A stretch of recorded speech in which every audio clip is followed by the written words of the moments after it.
भगवान शिव की परंपरा भी यही है। मेरा भोलेनाथ आपको ना कभी दासी बनाना चाहता है, मेरा भोलेनाथ ना आपको कभी नौकर बनाना चाहता है, मेरा भोलेनाथ ना कभी आपको सेविका बनाना चाहता है। मेरा भोलेनाथ तो आपका हाथ पकड़कर इस संसार सागर से, भव सागर से उन्नति की ओर आगे बढ़ाना चाहता है। तो आपको डूबने नहीं दे, तो आपको नष्ट नहीं होने देगा, वो आपको तकलीफ में नहीं आने देगा, वो आपको कष्ट की ओर नहीं जाने देगा।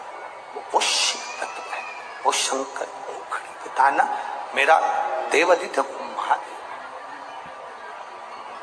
वो शिव तत्व है। सुयशा, मैं तुम्हें दासी नहीं बना सकता, सुयशा मैं तुम्हें सेविका नहीं बना सकता। तो सुयशा ने कहा फिर कोई सेवा मुझे दे दीजिए। शिव जी ने कहा सुयशा तुम नंदी से विवाह कर लो, और नंदी से विवाह कर कर तुम नंदी की धर्म पत्नी बन जाओगी, और नंदी की अगर धर्म पत्नी तुम बन गई तो जिस जगह पर नंदी मेरे मंदिर के बाहर बैठा रहेगा,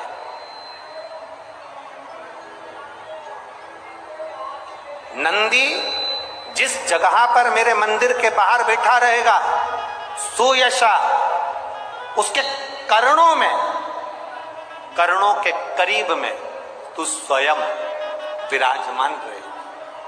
सुयशा, जब कोई नारी, जब कोई पुरुष, जब कोई बच्चा, जब कोई बुजुर्ग, जब कोई भी संसार सागर में रहने वाला मानव मेरे मंदिर में आएगा और नंदी के कान में कुछ कहकर जाएगा, तब तू उसको सुनकर मां पार्वती से कहेगी।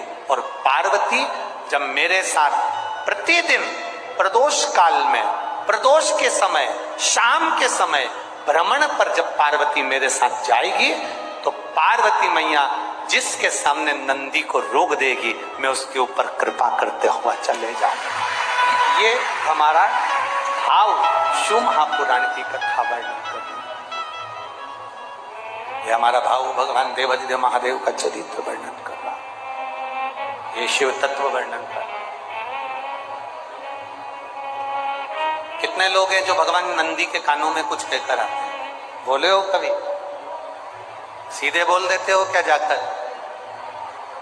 नंदी के कानों में कहने का भी एक तरीका है, आप लोगों को मालूम होगा वो तरीका? नहीं मालूम?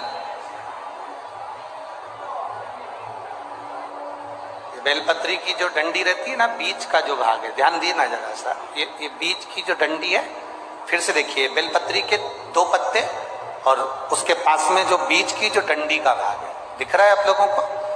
ये 2 डंडी, ये बीच की 2 पत्ती और उसके बीच में जो 2 डंडी का भाग होता है। जब हम देवादिदेव महादेव से कोई बात कहने वाले होते हैं ना कि बाबा बहुत दुखी हूं, बाबा बहुत तकलीफ चल रही है, बाबा मैंने कंपटीशन एग्जाम में परीक्षा दी है, बाबा मेरे जीवन में ये तकलीफ हो रही है, बाबा, तब इस बेलपत्री की जो ये डंडी होती है, इस उंगली से, इस अंगूष्ठ से इस डंडी को पकड़ा जाता है, और बाबा के कर्ण में कहने से पहले ये हाथ को नंदी के ऊपर रखकर फिर हम बाबा के नंदी के कानों में कहते हैं, और चलते समय इस बेलपत्र को अशोक सुंदरी की जगह पर चढ़ाकर वापिस सजाते हैं।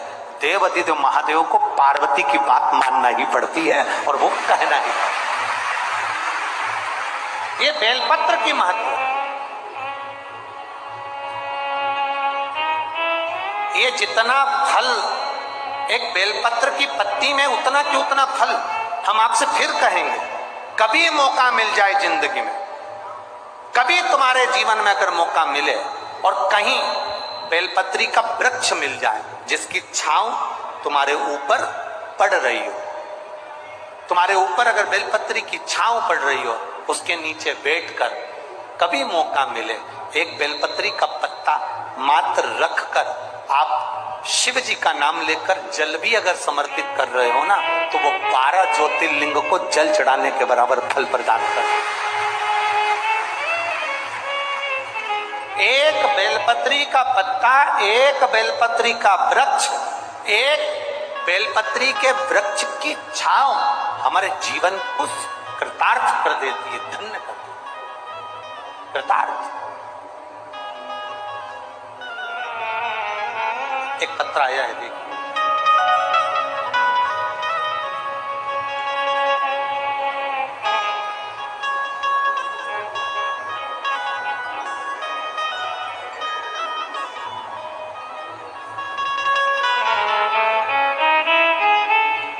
अनिल गुप्ता,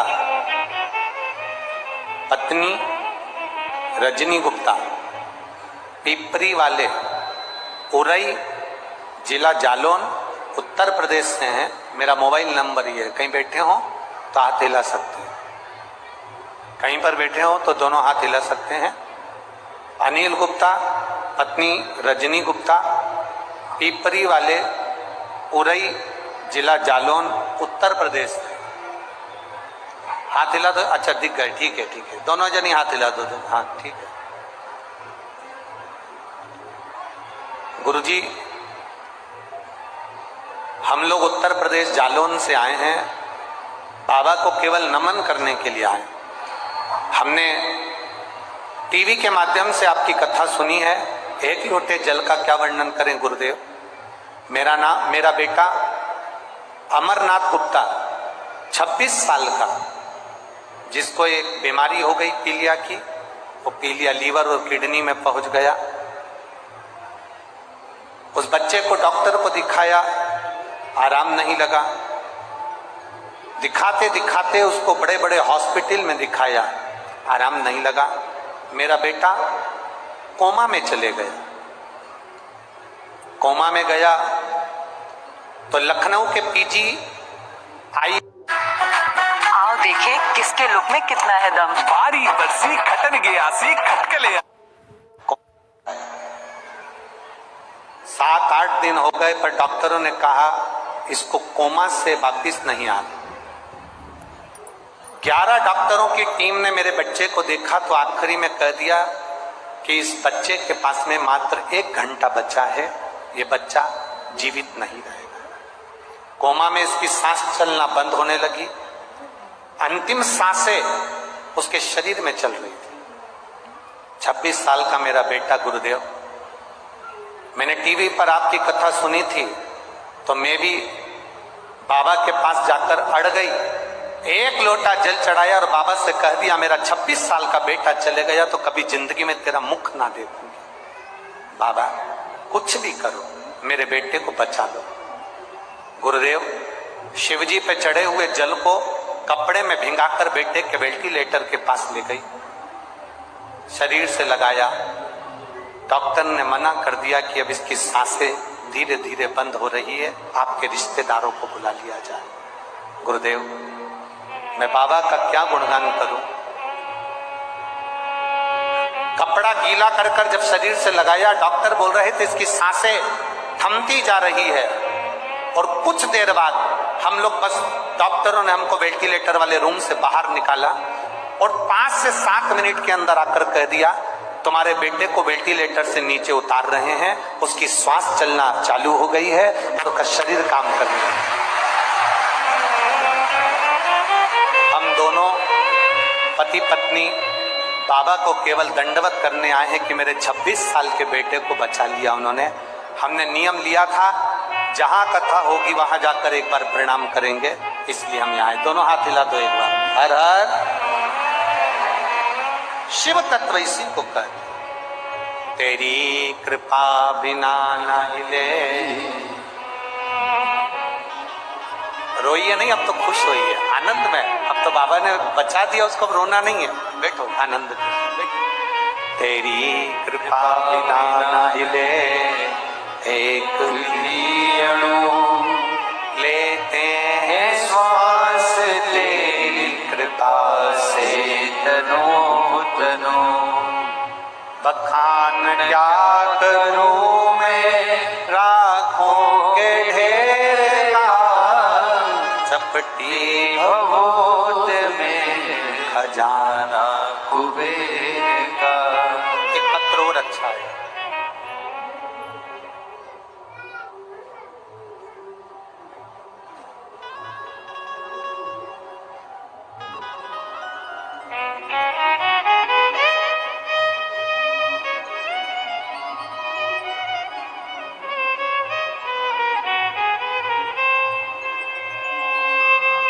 प्रदेश में शिवपुरी जिले में ग्राम करही की रहने वाली हूँ।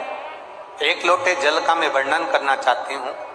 मेरा नाम रमा रावत है, जिला शिवपुरी, मध्य प्रदेश, ग्राम करही। कहीं बैठी हैं? हाथ हिला सकती है। कहाँ बैठी है? ऐसे हाथ हिला तो एक बार दिख जाओगे। दिख गए? हाँ ठीक है, ठीक है। हाँ दोनों हाथ हिला दो ऐसे। ठीक है, दिख गए। गुरुदेव, मेरे पति नौकरी के लिए बड़े परेशान रहते थे। उनका कहीं जॉब नहीं लग रहा था। 2018 में उन्होंने शिक्षक भर्ती का एक एग्जाम दिया था, उसका कोई रिजल्ट नहीं, उसका कोई फल नहीं। मेरे पति ने मुझसे कहा कि शिवजी को जल चढ़ाने का गुरुजी कहते हैं, एक बार चढ़ाना प्रारंभ करते हैं। बाबा को एक लोटा जल चढ़ाना प्रारंभ करा। गुरुदेव, शिवजी का क्या गुणगान करें। बाबा ने 2018 में जो एग्जाम दिया था, उस जल का फल 30 मार्च 2023 को दे दिया और मेरे पति का शिक्षक भर्ती वर्ग 1 में ज्वाइनिंग हो गया। मैं बाबा को यहाँ प्रणाम करने के लिए बैठी है। बहन, हर हर बोल बम का नारा है। आवाज आना चाहिए जरा दम के। बोल बम का नारा है,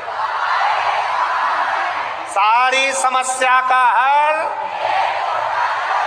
केवल एक लोटा जल देवाधिदेव महादेव को समर्पित करिए। अपने जीवन की सार्थकता को सिद्ध करिए, शिव तत्व को प्राप्त करो।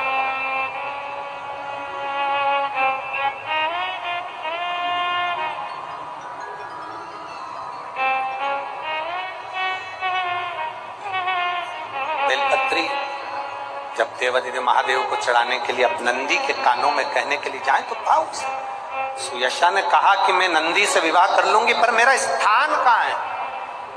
भगवान कहते कर। जब हम कहते हैं, सुयशा सुन के पार्वती जी से कहती है। नंदी पार्वती और देवाधिदेव महादेव को रोज जब शाम के समय भ्रमण पर ले जाते हैं, तब बाबा उस स्थान पर नंदी रोक देते हैं जिस जीव का शिव जी से कल्याण कराना।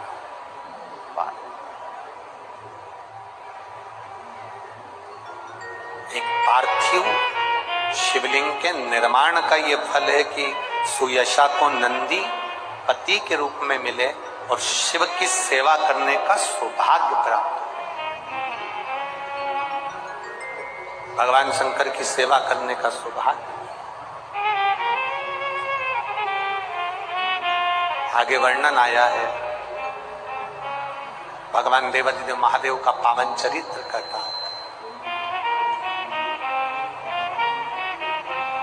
जैसे सुयशा ने देवाधिदेव महादेव के चरणारविंद को पाने के लिए नंदी को प्राप्त किया। शिव कथा कहती है,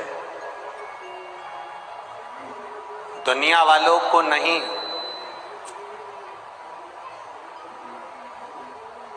दुनिया वालों को प्रसन्न मत करो, ये दुनिया वाले कभी प्रसन्न नहीं होंगे।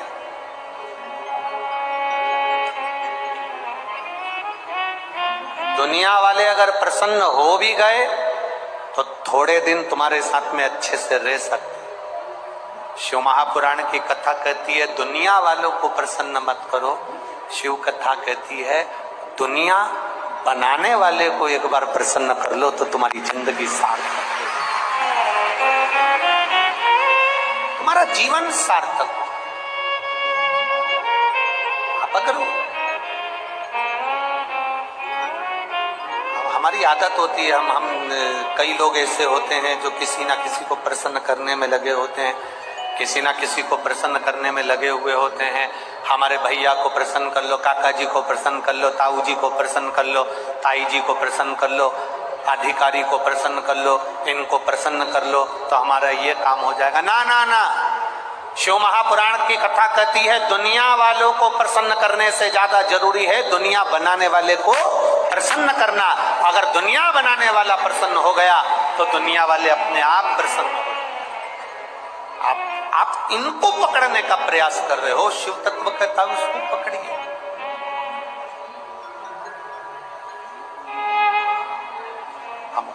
को अपना बनाने का प्रयास। हाँ महाराज, शिव महापुराण की कथा वर्णन कर रही है। देवता और राक्षसों ने मिलकर मंथन किया और उस मंथन में सबसे पहले गौ माता प्रकट हो गई। उस मंथन में सबसे पहले गौ माता प्रकट हुई और गौ माता प्रकट होने के बाद फिर जो प्रकट हुआ वो विष प्रकट, और विष प्रकट होने के बाद देवाधिदेव महादेव के पास में ले जाकर भगवान शिव को दिया। भगवान शंकर के पास में जब विष गया तो देवाधिदेव महादेव ने देरी नहीं करी, उस विष को पीने में देरी नहीं करी।